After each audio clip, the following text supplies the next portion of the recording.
Hi guys, welcome to my YouTube channel. Tomorrow you are going to write your combined science paper 2. I just want to give you exam tips on how to polish in your preparations. The video will not be that long because I'm at work with so many tasks to do. So make sure you revise all the paper 2 from 2018 to 2023. Which I uploaded on the platform. They will greatly help in your final preparation for the exam. Also go through reactivity series, which I uploaded, and chemistry calculation video, which I uploaded also. You will see that your exam will be a walkover tomorrow. So here I'm having 8 topics. I'm going to inform you which areas you should perfect in your preparations for the final exam. So the first topic is matter. So make sure that you understand the kinetic theory of matter. You understand the arrangement of particles in gas, liquid, and solid. And also you know the characteristics of ionic bond and covalent bonds. We are able to draw the dot and cross diagram for ionic bond and covalent bond. And also you understand the differences between metals and non-metals. Make sure that you are perfect in those areas. So I'm going to use number 3, that was in specimen November 2020. It is reading, chlorine gas has 2 types of atoms as shown. State the name given to the 2 types of chlorine atoms. So you should know the definition of isotopes. Isotopes are atoms with same number of proton but different number of neutrons. For example, here we are having 17 and 17, but the neutrons for the first chlorine is going to be 18, and the neutron number for second chlorine, it is going to be 20 because we're saying 37 minus 17. So make sure you understand the definition of isotopes. We are able to calculate the number of neutrons. It is atomic number minus proton number. And then on B, chlorine reacts with sodium to form sodium chloride. Name the type of bonding in sodium chloride. It is known as ionic bonding. So you should know that ionic bonding occurs when a non-metal and a metal reacts together. And then we are supposed to be able to draw a dot and cross diagram to show the bonding in sodium chloride, which is anti-ionic bonding. So you should know that the metal is going to lose electron and the non-metal is going to gain that electron. In this case, we have this sodium ion. It was obtained after losing 1 electron for it to obtain the octet configuration. And then we have this chlorine. We now have this chloride. Chlorine has gained 1 electron from sodium. This is the 1 electron gained. So make sure that you are able to draw the dot and cross diagrams for ionic bonding and covalent bonding. For covalent bonding, we are going to have electrons being shared. For example, carbon has 4 electrons in the outer shell. For it to attain octet configuration, it needs 4 electrons. So we are going to have 4 hydrogen donating 1 electron for us to have a dot and cross diagram for the bonding in methane. So you should also know that covalent bonding, it occurs when non-metals react together. Ionic bonding occurs when we are having a metal and non-metal reacting together. We are going to look again at number 3, that was in November 2022. State N2 processes which can be used to support the kinetic theory. We have the Brownian movement or Brownian motion and diffusion. And then you should know what happens when gas is compressed. The property which increases is density, and the property which decreases is volume. And then explain why it is easier to compress a gas than a solid. because there is a lot of space between gas molecule and very less force of attraction between the molecules. This space allows us to put pressure on gas and force in a small container. So that is what you should know about metals. The second topic that we are going to look at is separation. Make sure that you know all the separation methods. For example, you know about filtration, fractional distillation, and chromatograph. They might examine you on these separation methods. Let us look at number 10 that was in June 2019. It is reading, the fermentation of glucose solution produces dilute ethanol. Name a physical process by which pure ethanol can be obtained from the dilute ethanol. We are going to use fractional distillation, and then we are supposed to describe the process named in part 1. Fractional distillation basic process is that different liquids evaporate and boil at different temperatures. During heating, substance with a lower boiling point will start to boil first and convert into vapors. Ethanol has lower boiling point than water. It is selectively evaporated and condensed. So make sure that you are able to explain the process of fractional distillation, and then state into uses of ethanol. You should make sure that you know the uses of ethanol. It is used in the manufacture of alcoholic beverages, for example, beer and wine. It is used in medicine as cough syrup. It is used as biofuel. You should be able to calculate the molecular mass of ethanol. Please make sure that you follow the exam tips on all the calculations that are done in chemistry. Let us look again at number 12 that was in June 2020. Number 12A, dyes in black ink are separated using a strip of filter paper and a solvent. The ink is placed on the filter paper and the position of the ink is marked in pencil. The filter paper strip is dipped into the solvent, ensuring that the solvent is just below the ink. Name the process used to separate the dyes in the black ink. So you should know that it is chromatograph. And then suggest with a reason a suitable solvent. The solvent used is ethanol. The reason why we use ethanol is that ethanol has ability to dissolve both polar and non-polar compounds. And then on part 3, explain why the position of the ink is marked in pencil and not in ink, so that it does not dissolve in the solvent and affect the results. You should know the properties of dyes which make it possible to separate them. We have adsorption and solubility, and then name the force that enables the solvent to move up the filter paper. It is known as capillary action. And then on part B, state a method which can be used to separate ethanol from water. We use fractional distillation. And then the ion fillings from sulfur, we use magnet. So make sure that you are perfect in the separation methods. They can examine you on that. The next topic which we are going to look at is the reactivity of metals. So make sure that you understand the reactivity series. I uploaded exam tips on reactivity series. I'm not going to repeat it today.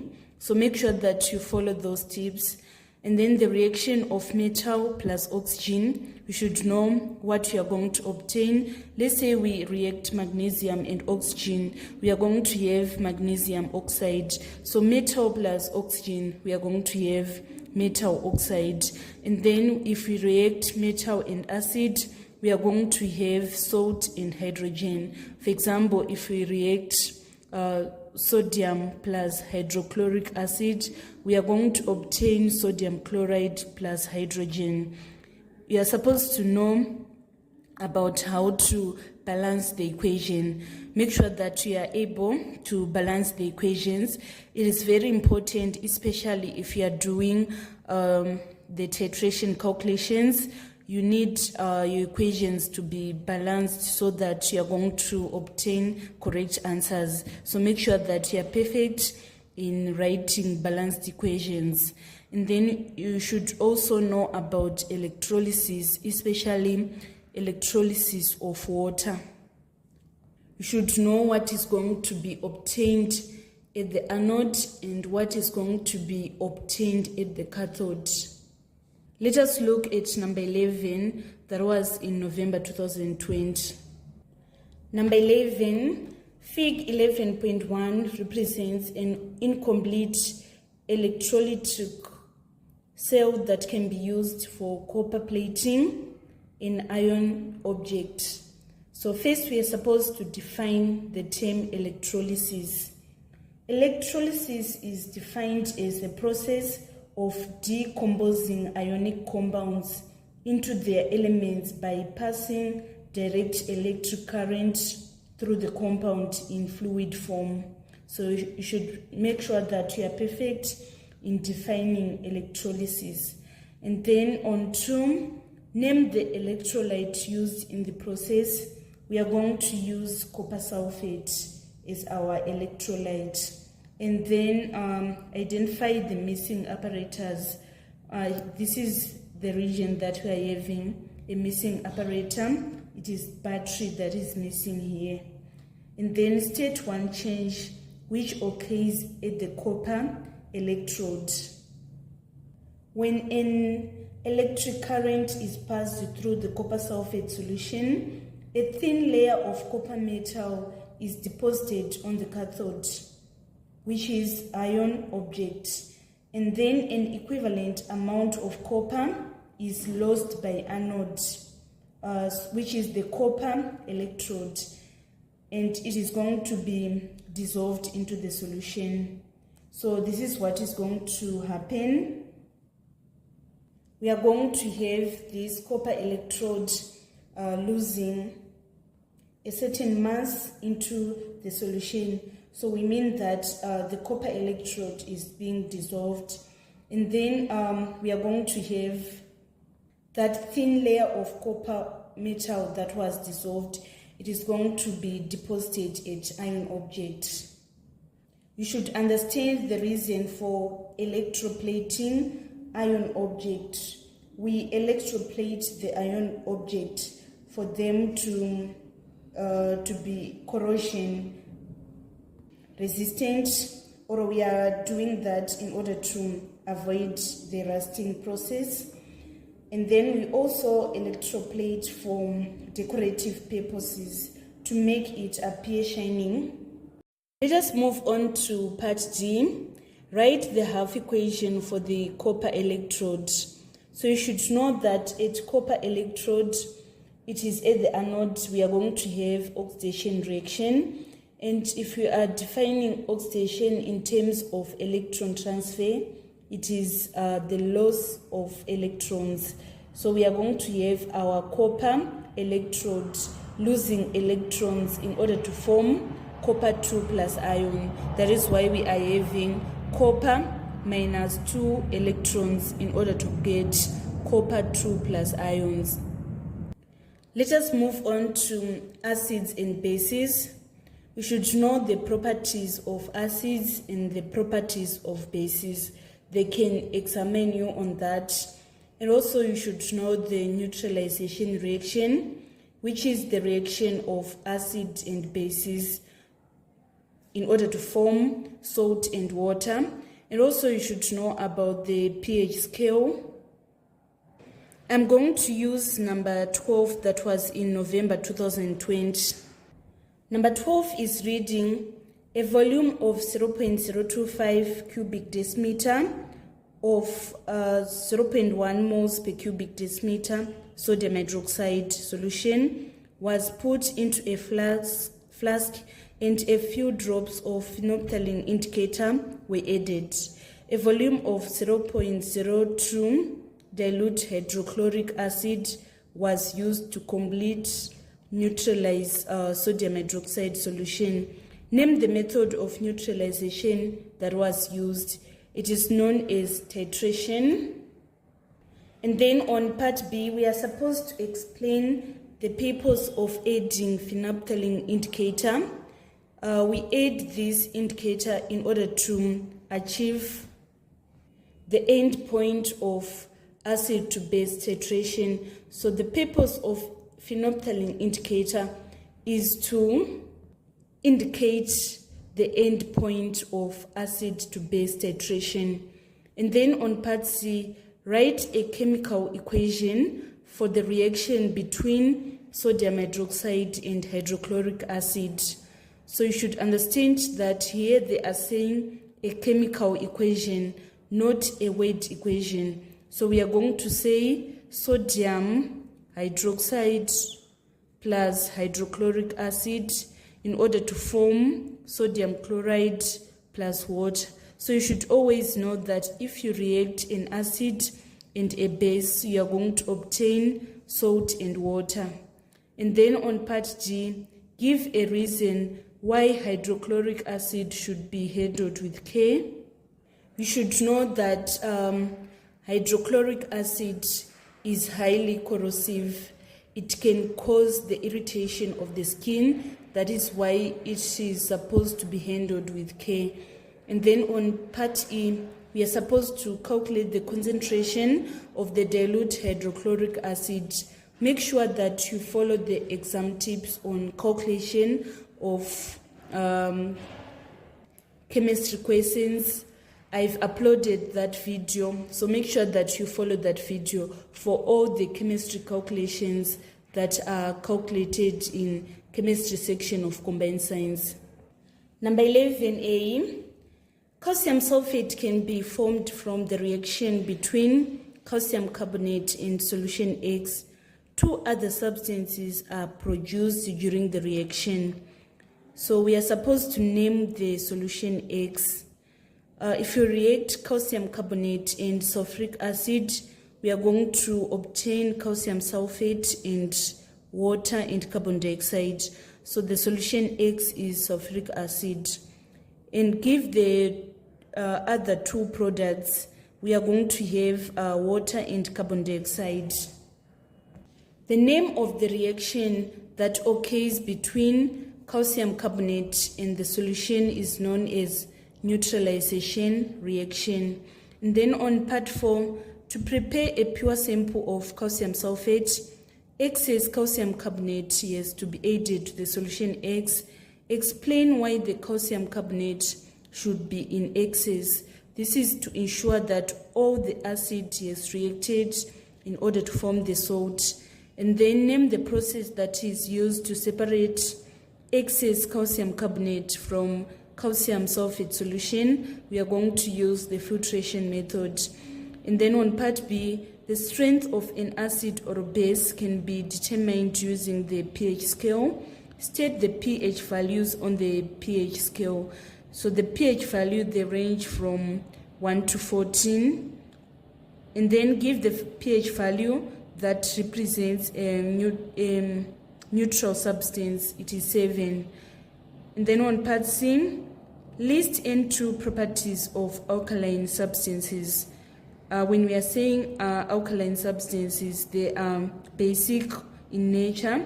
They are strong bases that turn litmus paper from red to blue. They react with acid to produce neutral salts. They are caustic, and in concentrated form, they are corrosive to organic tissues. We are done with acids and bases. Let us look at oxidation and reduction.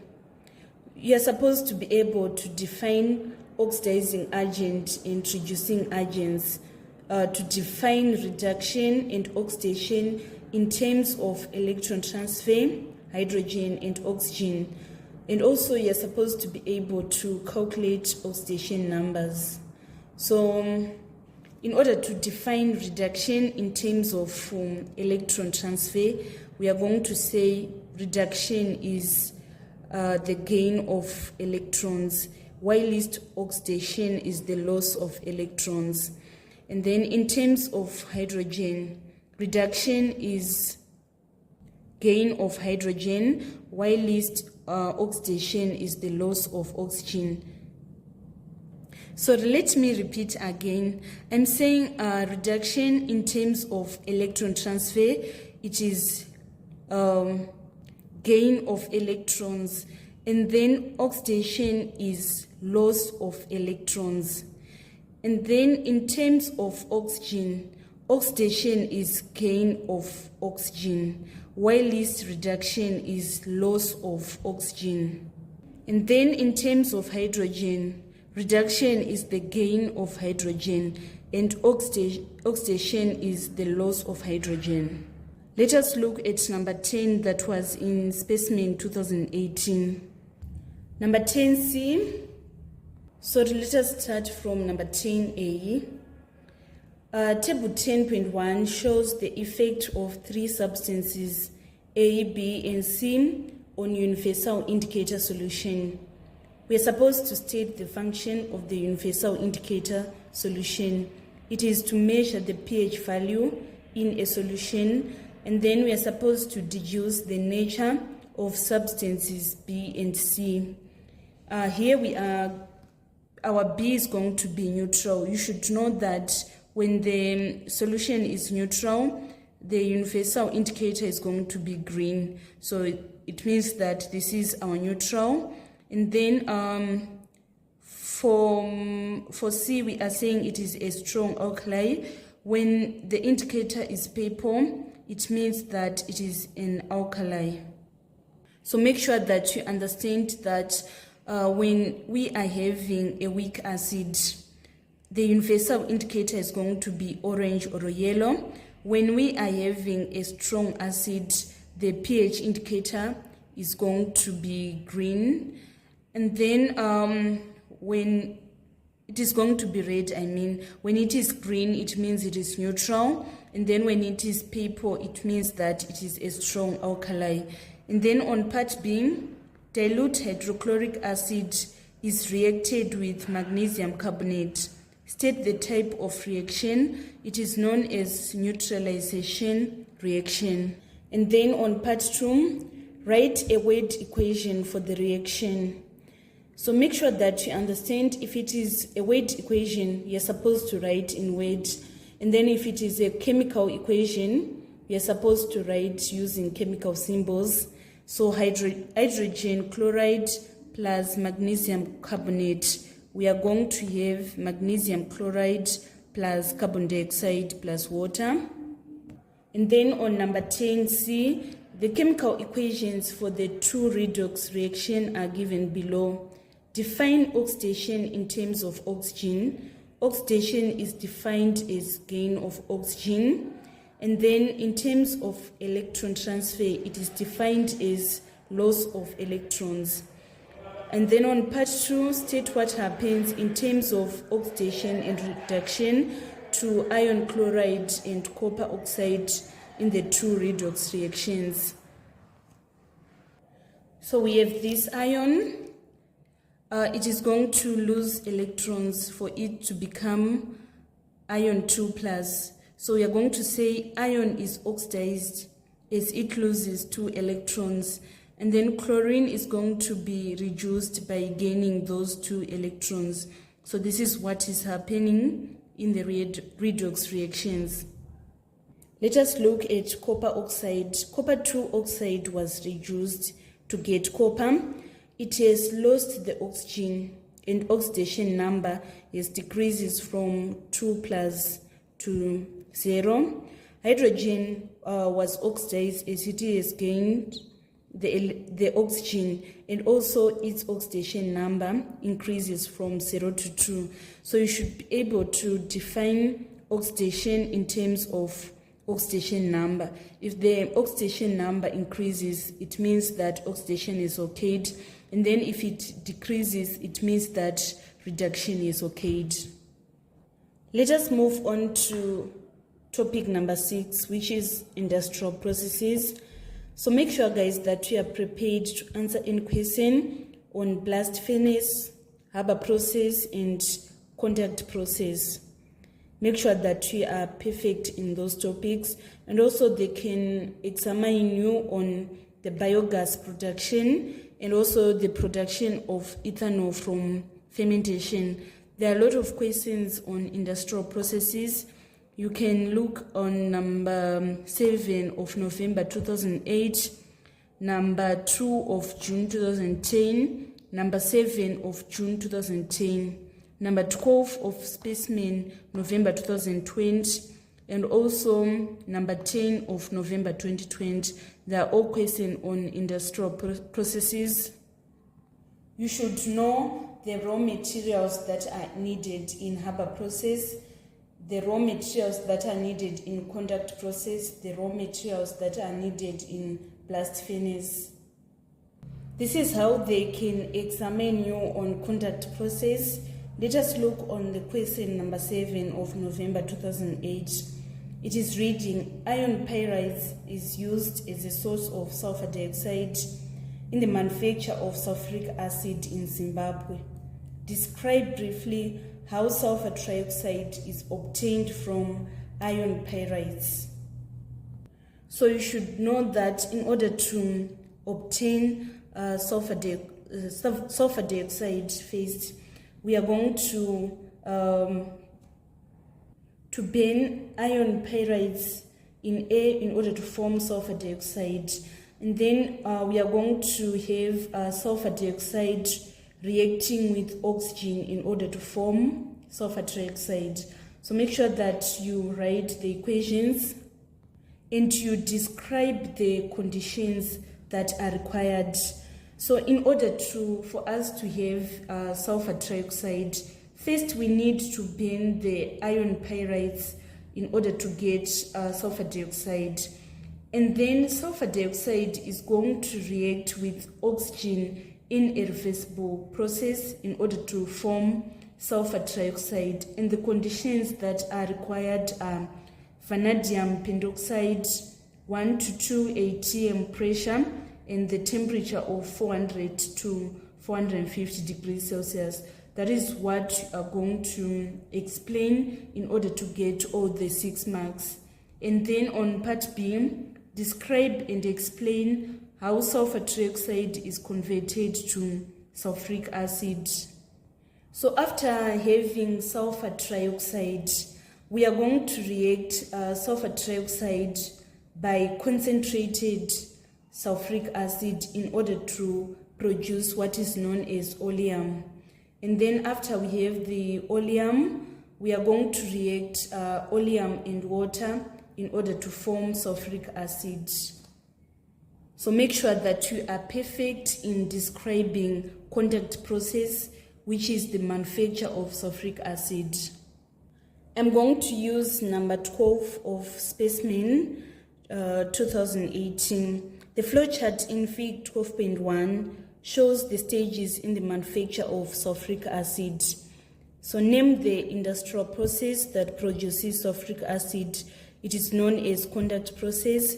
And then describe the production of sulfur dioxide in stage 1. This is what we have explained in November 2008.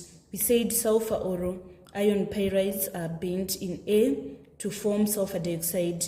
And then the conditions that are required in stage 2, which is the manufacture of sulfur trioxide. We need vanadium pentoxide. We need 1 to 2 atm pressure and a temperature of 450. And also explain why stage 3 is necessary. Stage 3 is this stage 3. It is necessary because it is going to prevent the fuming of sulfuric acid and corrosion of pipelines that cover the tower. And then on V, named substance X. This is our substance X. We are going to add concentrated sulfuric acid in order to form oleum. And then on 12A part 4, write an equation for the process occurring in stage 4. We are having oleum reacting with water in order to form dilute sulfuric acid. So here they didn't specify if we are supposed to write the weight equation or a chemical equation. So here the first one is the weight equation, and the one that is below is the chemical equation for the production of dilute sulfuric acid. You're supposed to also know the uses of sulfuric acid. It is used in the manufacture of fertilizer, the phosphate fertilizers. It is used in the manufacture of batteries. It is used in the ointments to treat various skin infections. It is used in paper industry for the manufacture of aluminium sulfate. It is used to damage cancerous cell DNA by the manufacture of chemotherapy drugs. And also it is used in the production of cleaning agents. They can examine you on Haber process. This is a typical question on Haber process, which is on number 7. Name the elements which make up ammonia. We have nitrogen and hydrogen. And then we are supposed to describe the Haber process. Make sure you go and revise on this, guys. They can examine you on this. And then on 7b, Sebo Chemical Kamban was intentionally sited near Sebakwe River, and Zesa grid is nearby. Explain. Make sure that you go through your research on this. I don't have enough time to work out this for you. On blast furnace, you can revise these questions. Iron is extracted from iron 3 oxide in the blast furnace. Name and 2 raw materials that are fed into the furnace from the top. So make sure that you know the raw materials. Write a chemical equation for the reaction that produces iron. Describe with the help of equation how sludge or calcium silicate is formed in the blast furnace. State in one metal which is added to iron to make stainless steel. Make sure you revise. If you are struggling to answer the questions, you can check the answers in November 2020, which I uploaded on this channel. This is another typical question for blast furnace. It is saying Fig 11.1 shows the blast furnace used for the extraction of iron. Name the substance that enters the surface through S. So make sure, guys, you understand how to label the blast furnace. You should know what happens here, what happens here, what happens here. You should be able to label the blast furnace diagram. And then we are supposed to be able to write the chemical equations that occurs in the extraction of iron. For example, we are going to have our coke reacting with oxygen to form carbon dioxide. That carbon dioxide is going to react with carbon to form carbon monoxide. And then carbon monoxide is going to react with iron ore to form pure iron and carbon dioxide. And then calcium oxide is going to react with silicon dioxide in order to form calcium silicate. Make sure that you understand all these equations. Make sure that you can describe the main reactions which occur in blast furnace. You can explain the advantages of having the sludge covering the molten iron, and also you can do the empirical calculations involving iron. Make sure also that you are perfect in describing the ethanol production from fermentation. It is very important. And then on is 7th topic, which is organic chemistry. Make sure that you can name the hydrocarbons. You can name those from 1 to 4. For example, we have the alkanes.